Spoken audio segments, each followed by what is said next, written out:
Hello everyone, so today we are going to start a new topic that is the list methods. ठीक है, हमने list manipulation वाला chapter start कर दिया था और उसमें आज हम पढ़ेंगे कि डिफरेंट मेथड्स कौन कौन से हैं जो कि हम लिस्ट पर यूज कर सकते हैं। सबसे पहला मेथड है len. It returns the total number of elements in a list. क्या करता है ये लेन मेथड? लेन मेथड ये करता है कि आपकी लिस्ट में जितने भी एलिमेंट्स होंगे वो आपको काउंट करके बता देता है। फॉर एग्जाम्पल, आपके पास एक लिस्ट है एल, अब इसमें आप काउंट करो एलिमेंट्स कितने हैं, 1 2 और 3। टोटल 3 एलिमेंट्स है, इसलिए आउटपुट जो है वो 3 आ जाएगा। उसके बाद अगर आपके पास एक ऐसी नेस्टेड लिस्ट है तो उस केस में कितने एलिमेंट्स होंगे? तो 1 element is this one, 2 and this is a single element, that's why the length of this list is also 3। ठीक है, प्रैक्टिकली करके दिखा देते हैं, ज्यादा अच्छे से क्लियर हो जाएगा आपको कि फॉर एग्जांपल आपके पास एक लिस्ट है एल और उसमें एलिमेंट्स है 10 20 30 एंड 40।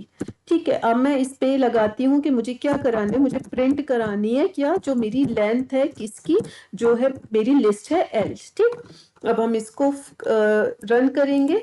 अब आप देखो कि ये आंसर आपको 4 देना चाहिए इसको। ठीक है, इसने मुझे आंसर जो है वो 4 दे दिया। अब अगर मैं एक नेस्टेड लिस्ट बना देती हूँ, मैं एक काम करती हूँ, यहाँ से जो है इसमें मैं 3 एलिमेंट्स और दे देती हूँ। तो इस केस में अब इसकी लेंथ क्या होगी? तो इस केस में इसकी लेंथ होगी 1 2 3 and this is a single element, है ना, तो इसकी लेंथ होगी 4। ठीक, हम इसको अलग अलग नहीं काउंट करेंगे। क्यों नहीं काउंट करेंगे? क्योंकि जो पूरी एक लिस्ट है, मीन जो नेस्टेड लिस्ट है, वो एक पूरा एलिमेंट कंसीडर की जाएगी। ठीक है, तो इसकी जो लेंथ आनी चाहिए वो 4 आनी चाहिए। सी, तो इसकी लेंथ जो है वो 4 आ रही है। ठीक है, सो आई होप सो कि लेंथ फंक्शन क्लियर हो गया होगा। उसके बाद जो हमारा नेक्स्ट फंक्शन होता है वो होता है लिस्ट फंक्शन या लिस्ट मेथड। लिस्ट मेथड क्या करता है कि ये जो भी आप स्ट्रिंग देंगे या टपल देंगे या लिस्ट देंगे, उसको जो है एक लिस्ट की फॉर्म में रिटर्न कर देता है। मीन्स अगर आपने स्ट्रिंग दी तो इसके हर लेटर को जो है वो लिस्ट का एक एलिमेंट बना देगा। ठीक है, जैसे यहाँ पे पाइथन था तो पी एक एलिमेंट हो गया, वाई एक एलिमेंट हो गया, टी एक एलिमेंट हो गया, एच, इस तरीके से इसने सबको अलग अलग करके एक एक एलिमेंट बना दिया लिस्ट का। अब यहाँ पे हमने टपल दी है, तो अब जब आप टपल दोगे तो देखो इसने क्या किया कि उसको लिस्ट की फॉर्म में जो है वो रिटर्न कर दिया। ठीक है, इसी तरीके से जब आप लिस्ट देंगे, कोई भी आप सीक्वेंस पास करते हो, आप डिक्शनरी दोगे तो वो उसकी जो की वैल्यूज है वो उनको जो है वो लिस्ट की फॉर्म में रिटर्न कर देगा। ठीक है, हम इसको प्रैक्टिकली करके देख लेते हैं जिससे कि आपको क्लियर हो जाए कि मेरे पास ये एक लिस्ट है। ठीक है, और मैं इसमें क्या करती हूँ कि मैं एक स्ट्रिंग ले लेती हूँ। फॉर एग्जाम्पल मैंने एक स्ट्रिंग ले ली हेलो। ठीक है, या चलिए हम एक स्ट्रिंग ले लेते हैं, पाइथन ही ले लेते हैं, आपने वहां पे पाइथन यूज करिए। ठीक, अब हम इसको क्या करते हैं कि इस पर हम लगाएंगे आपका लिस्ट मेथड। तो लिस्ट किसको लिस्ट में चेंज करना है? जो मेरी स्ट्रिंग है पाइथन। ठीक है, अब इसको रन करके देखते हैं क्या रिजल्ट आता है हमारा। सी, इसने क्या किया कि उसके हर कैरेक्टर को जो है वो लिस्ट का एक एलिमेंट बना दिया। ठीक है, अब मैं क्या करती हूँ कि यहाँ पे एक टपल दे के देखती हूँ कि एल में मैंने एक टपल दे दी,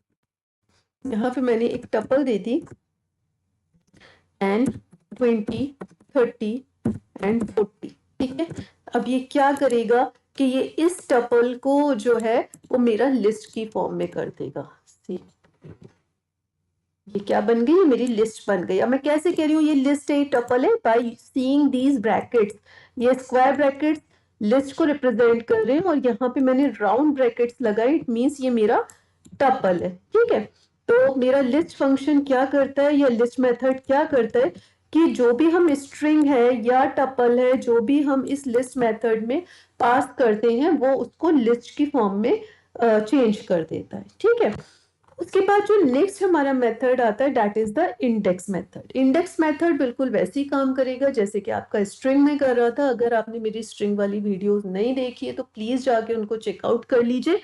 मोस्टली जो मेथड्स हैं वो हमारे उसमें भी यूज हुए हैं, तो यहाँ आपको समझने में आसानी हो जाएगी।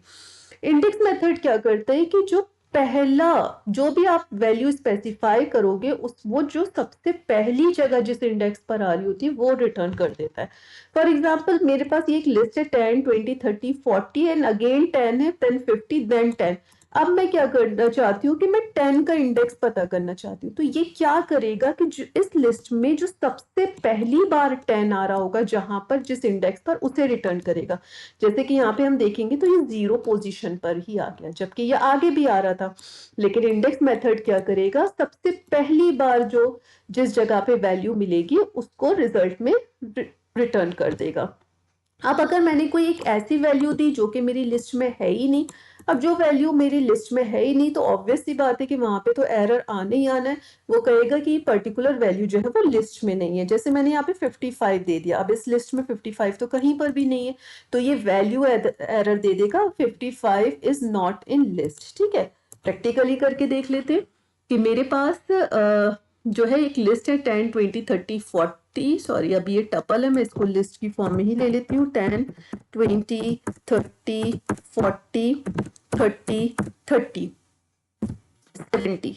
ठीक है, अब मैंने क्या किया कि मुझे क्या चाहिए, मुझे जो है वो इंडेक्स चाहिए किसका, इस पर्टिकुलर वैल्यू का। कौन सी पर्टिकुलर वैल्यू, 30 का इंडेक्स चाहिए। ठीक है, तो अब मेरे पास आप देखो कि 30 मेरा यहाँ भी आ रहा है, यहाँ भी आ रहा है, यहाँ भी आ रहा है, लेकिन ये क्या करेगा कि जो सबसे पहली बार जिस इंडेक्स वैल्यू पे आएगा उसे रिटर्न करेगा। इट मींस ये रिटर्न करेगा 0, 1 एंड 2, सेकंड इंडेक्स रिटर्न करेगा। ठीक है, तो रन करके देख लेते हैं। सॉरी कोई गलती हुई है, सॉरी, एल डॉट इंडेक्स। ठीक है, अब रन करते हैं इसको।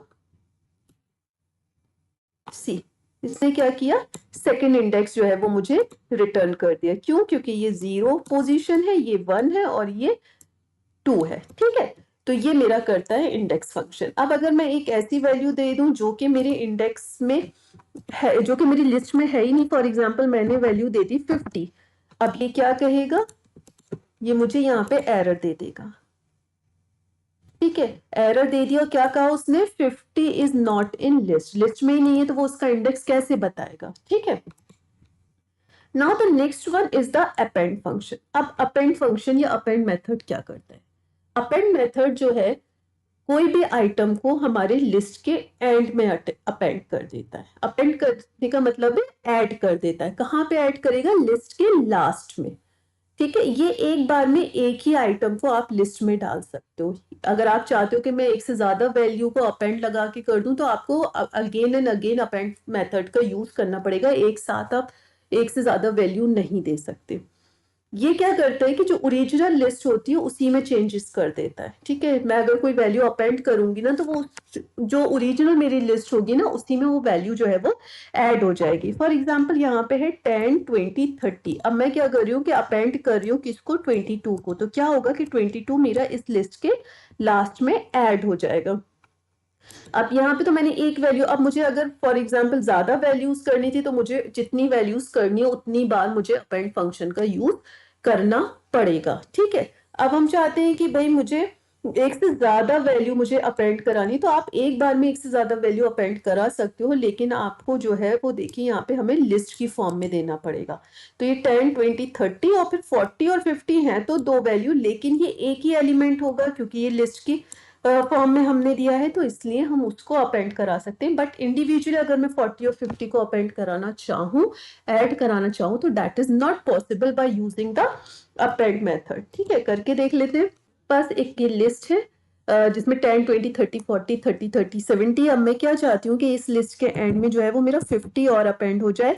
तो मैं क्या लिखूंगी, एल डॉट अपेंड, क्या अपेंड करेंगे, 50 अपेंड करेंगे, इसलिए हम 50। और अब मैं जब इस लिस्ट को प्रिंट कराऊंगी तो क्या होगा कि मेरी इस लिस्ट के एंड में जो है वो 50 आ जाएगा। ठीक है, अब इसको करके देख लेते हैं। ये मेरी लिस्ट के लास्ट में जो है वो 50 अपेंड हो चुका है। ठीक है, अब अगर मुझे एक से ज्यादा वैल्यूज अपेंड करानी है तो मुझे बार बार अपेंड लिखना पड़ेगा। फॉर एग्जांपल मुझे जो है वो एल डॉट अपेंड, मैं चाहती हूँ कि 50 के बाद मेरा 90 भी अपेंड हो जाए तो मुझे दोबारा अपेंड लिखना पड़ेगा। सी, इस तरीके से आप जितनी चाहो उतनी वैल्यूज अपेंड कराओ, बट आपको अपेंड को बार बार मेथड को यूज करना पड़ेगा। ठीक है, अब हम और क्या कर सकते हैं कि अगर मुझे एक से ज्यादा वैल्यू अपेंड करानी है तो उस केस में हम अपनी वैल्यूज को लिस्ट की फॉर्म में पास कर सकते हैं, जैसे 50 और मैं कॉमा लगा के यहाँ पे एक और वैल्यू पास कर देती हूँ, डेट इज 30। तो क्या होगा कि 50 और 30 जो है वो इस लिस्ट के एंड में ऐड हो जाएगा in the form of list. ठीक है, रन करके दिखा देती हूँ मैं, आपको क्लियर हो जाएगा व्हाट आई एम सेइंग कि 50 और 30 एक से ज्यादा वैल्यू मैंने ऐड तो करी, लेकिन लिस्ट की फॉर्म में। मैं इंडिविजुअली एक साथ एक से ज्यादा वैल्यू ऐड नहीं कर सकती by using the append function. ठीक है, आई होप सो कि समझ में आ रहा होगा। उसके बाद हम आ जाते हैं next one, that is the extend function. अब अभी तक हम ये कह रहे थे अपेंड वाले में कि हमें ये दिक्कत आ रही थी कि हम एक बार में एक ही वैल्यू ऐड कर पा रहे थे, हम चाहते हैं एक से ज्यादा वैल्यू ऐड करना, तो उस केस में हम अपेंड की जगह एक्सटेंड फंक्शन यूज कर लेते हैं। ठीक है, तो अब हम इसको करके दिखा देते हैं कि मुझे क्या करना है कि मुझे एक से ज्यादा वैल्यू को ऐड करना है। तो उस केस में मुझे क्या लिखना पड़ेगा, l.extend और देना यहाँ पे, जो देखिए यहाँ पे हम जो देंगे, जितनी भी वैल्यूज देंगे वो लिस्ट की फॉर्म में। ठीक है, बट ये इसको इंडिविजुअल एलिमेंट बना लेगा। This is the difference between the append and the extend function. ठीक है, यहाँ पे मैं फॉर एग्जांपल वैल्यूज दे देती हूँ 90, 100, 110।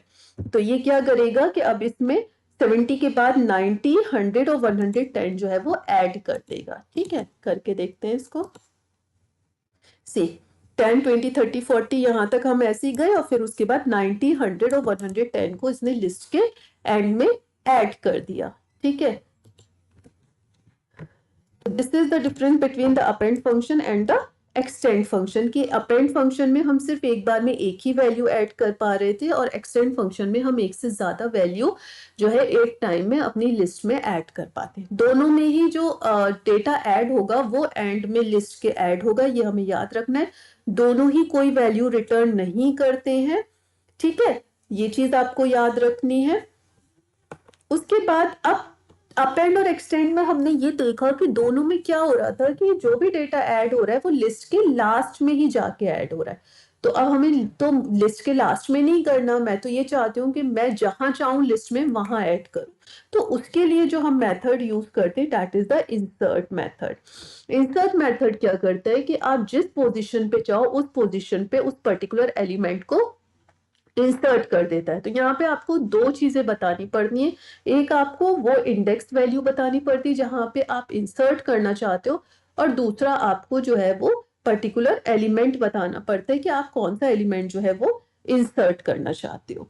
ठीक है, तो अब हम इसको करके दिखा देते हैं किस तरीके से। फॉर एग्जाम्पल यहाँ पे मुझको जो वैल्यू इंसर्ट करनी है मैं इसी में करके दिखा देती हूँ। ये मेरी लिस्ट है और इसमें मैं क्या चाहती हूँ कि मेरी वैल्यू इंसर्ट हो जाए।